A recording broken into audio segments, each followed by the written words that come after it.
축복은 아름다운 것. 우리 교회에서 제일 중요한 것은 축복식입니다. 아마 사탄에게 가장 심각한 것도 축복식일 것입니다. 한 쌍의 축복 가정을 더 만들려는 하나님과 한 쌍의 축복이라도 막으려는 사탄과의 싸움입니다. 축복은 하나님의 혈통의 시작점이라고 하셨습니다.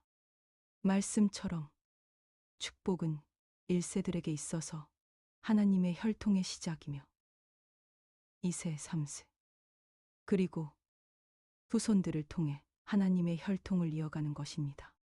축복가정 자녀들의 축복은 하나님의 혈통을 이 땅에 깊이, 깊이 뿌리내리는 것입니다. 이렇게 볼 때 축복은 하나님과 사탄의 판가리 싸움의 최전선입니다. 우리 축복가정 자녀들은 선택에 따라 하나님이 이기게 할 수도 있고 사탄이 이기게 할 수도 있습니다. 이유한 선생님으로부터 이런 말씀을 들은 것을 기억하시는 분이 있을 것입니다. 해와의 타락 후 해와의 유혹으로 아담이 타락했습니다. 해와의 유혹이 들어왔을 때 아담이 이 상황을 하나님께 보고했더라면 어떤 결과가 따라왔을까요? 아마도 지금과는 전혀 다른 상황이 펼쳐졌을 것이다. 라고 하셨습니다. 우리의 자녀들도 같은 길을 가면 좋겠지만 똑같이 갈 수는 없습니다. 문제는 어떤 상황이 펼쳐지더라도 하나님을 생각하는 마음이 한결같다면 문제는 좋게 혹은 좀 더 쉽게 풀릴 것입니다. 아담처럼 하지 않고 하나님, 제가 이런 잘못을 했습니다. 어떻게 하면 좋을까요? 라고 한다면 하나님은 분명히 길을 제시해 주실 것입니다. 많은 2세들은 문제가 생기며 이 생각을 하지 못하는 것 같습니다. 아담과 같은 행동을 해버립니다. 자기 멋대로 판단하고 행동합니다. 2세들은 우리에게 원리만 있는 것이 아니라 복귀 원리도 있다는 것을 알았으면 좋겠습니다. 내가 한번 잘못했다고 아담처럼 하나님을 버리거나 잊어버리지 않는다며 하나님을 중심하고 문제를 풀 수 있는 길은 있습니다. 그 원리가 복귀 원리입니다. 잘못을 했으면 대가를 치르면 됩니다. 탕감, 복귀입니다. 잘못하고 용서를 구하며 탕감을 치르면 하나님은 길을 열어주십니다. 내가 경험한 2세들은 같은 2세가 문제가 있으면 정말로 공감을 잘합니다. 위로를 잘합니다. 동정을 잘합니다. 그러나 아쉬운 것은 탕감 조건을 통해 원래의 위치로 돌아오게 하는 것에는 매우 약하다는 점입니다. 잘못한 사건에 대해 탕감이 치러지지 않으면 원래대로 돌아올 수 없습니다. 탕감의 법칙은 잔인하다 할 만큼 치러져야 합니다. 한 예를 들어 보겠습니다. 어느 날 한 목회자분이 2세 축복을 부탁했습니다. 항상 관심을 가지고 있던 일이고 늘 해오던 일이었기에 그 부탁을 받아들였습니다. 며칠 후 그분이 2세를 데리고 왔습니다. 나는 20대 초반인 줄 알았는데 30대 초반의 여성이었고 축복받고 가정을 출발했다가 한 번 깨어진 경험이 있었습니다. 2세를 보자마자 약간 당황스러웠습니다. 순간 속으로 어떻게 하지? 라는 생각이 들었습니다.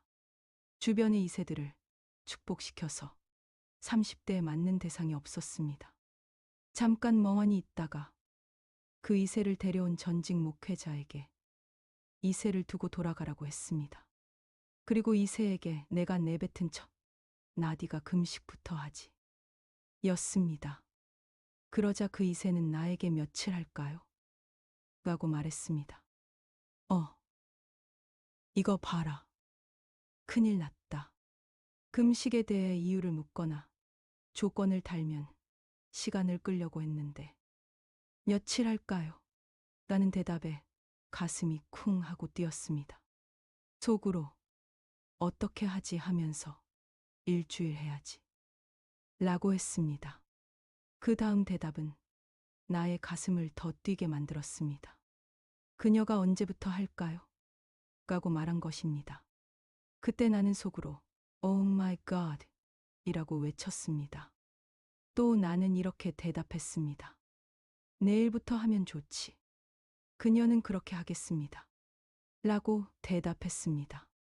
나는 그럼 그렇게 해라. 라고 했습니다. 이것이 그녀와 처음 만나서 나눈 대화의 전부입니다. 너무나 특별한 상황이라 아직도 다 기억합니다. 그리고 그녀는 집으로 돌아갔고 다음 날 금식을 시작한다는 연락을 받았습니다.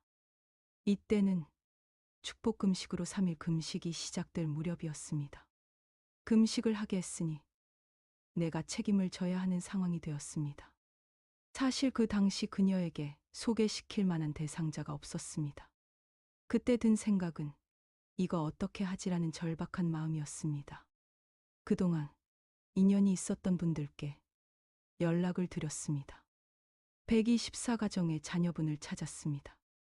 부모님과 먼저 이야기하고 부모님으로부터 아드님을 소개받았습니다. 여자 2세의 상황을 자세히 설명드렸습니다. 전화로만 이루어졌음에도 불구하고 부모님과 아드님은 받아들였습니다. 이 모든 일이 불과 4일 만에 이루어졌습니다. 그리고 그녀의 7일 금식이 끝났습니다. 그녀를 집으로 오라고 해서 소개를 시켰습니다. 8일째였고 서로 통화를 하며 매칭이 성사되었습니다. 내가 매칭한 것 중 가장 짧은 시간에 이루어진 경우였습니다. 지금 그녀는 서울 어딘가에서 아들 둘을 낳고 행복하게 잘 살고 있습니다. 어떤 경우에는 일주일 금식 2번, 4일 금식 1번을 하고 매칭이 이루어진 사례도 있습니다. 이 2세도 축복 가정을 1번 깨어버린 잘못이 있습니다. 잘못을 하면 그림자가 생깁니다. 그림자가 생기면 하나님이 오시지 못합니다. 그림자를 지우려면 탕감 조건을 세워야 합니다. 탕감 조건은 누가 대신 세워줄 수 있는 것이 아닙니다. 내가 반드시 해야 하는 탕감 조건 중 금식은 최고입니다. 이것은 누구도 대신해 줄 수 없습니다. 금식은 어느 누구도 대신할 수 없습니다. 지금도 나는 그녀에게 고마워합니다. 내가 던진 탕감 조건을 정말로 묻지도 따지지도 않고 받아들인 것이 축복의 성사로 이어졌다고 생각합니다. 나의 노력도 조금은 있었지만 축복과 하늘을 대하는 그녀의 순수한 마음이 축복을 성사시켰습니다. 지금 우리 교회에 일어나는 일은 하나님의 잘못이 아닙니다.